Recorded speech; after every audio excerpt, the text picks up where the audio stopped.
doers. Good to see y'all. You talked about tariffs and farmers' reaction to them. The promise that, in 3-4 years, the promise from the president, they'll have a prosperous economy. Yeah. How do you help them through? In the meantime, last time there was a lot of support in actual subsidies to farmers. Is that an option now? How big could that be? Yeah, thank you for the question on tariffs. There's no doubt, and I've said multiples of times, I've talked to now at this point hundreds of farmers across the country in the last 30 days since I was sworn in. The number one question almost every single time is the tariffs and how that's going to affect a very difficult farm economy right now. And my answer is this. The first is that the president is very focused on realigning the American economy to better serve all Americans. Second, the farmers understood when they supported President Trump. He's always talked about tariffs, whether it was 2015, 2016, 2019, 2020, and again, 2023 and 2024. They supported him in 80-90% numbers. So they understand his vision, but also understand there may be some short-term challenges with that, certainly in this current farm economy. But the third thing I'll say is the president on the front end is very focused on what this will do to our farming community, but also has tasked me that as we move forward, similar to the first term, that we have some programs in place that would potentially mitigate any economic catastrophes that could happen to some of our farmers if in fact this moves forward and some of our farmers are significantly hurt. Is that Secretary Rollins? We're working that out right now. Yes, ma'am. Secretary Rollins, Edward Zoll with Lindell TV. Do you have a message for some of the children that visited yesterday who said they're appreciative of the honey bun cost being down right now?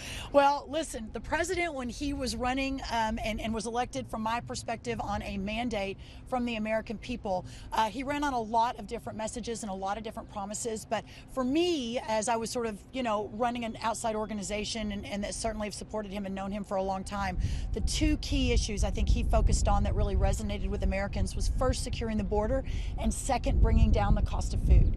And so all of the children that were here yesterday, it was an amazing education event, but also these families who under Joe Biden have been struggling to put food on the table. I think we'll see those costs to continue to come down. Of course, I have been very focused on egg prices in the last month especially, and we've seen those come down too. Now, listen, the market is a tricky thing. We'll see what the numbers look like. We've got another big report coming out, I think on Monday, then the next big report comes out the following Friday, and we'll continue to watch that. But this president is in it for the long term. And that's the blessing, frankly, of working for him, is that, a lot of times in politics, it's like short term, short term, short term. We're going to make this decision to keep these people happy. But he is doing this to completely restructure the American economy for all Americans. And that's a long-term play. So thank you. Secretary Rollins, you mentioned that the U.S. will start importing some eggs from South Korea and another undisclosed country.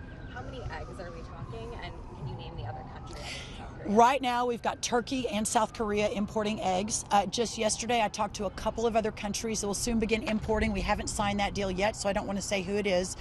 We are talking in the hundreds of millions of eggs for the short term, so not insignificant, but significant enough to help continue to bring the prices down for right now. And then when our chicken populations are repopulated and we've got a full egg laying industry going again, hopefully in a couple of months, we then shift back to our internal egg layers and moving those eggs out onto the shelf. What's the status of bird flu and its impact on chickens? Well, the good news is part of the 5-point plan we laid out about a month ago.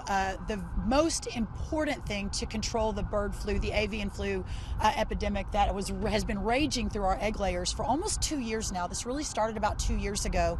Is that the most proven way to solve for that is through biosecurity measures. And what that means is locking down your barns. The number one prong on our plan was to invest a significant amount of money to do audits across the country, to have USDA help these egg-laying companies to secure their barns. And since we began doing that most recently, we've seen a significant decline in the bird flu.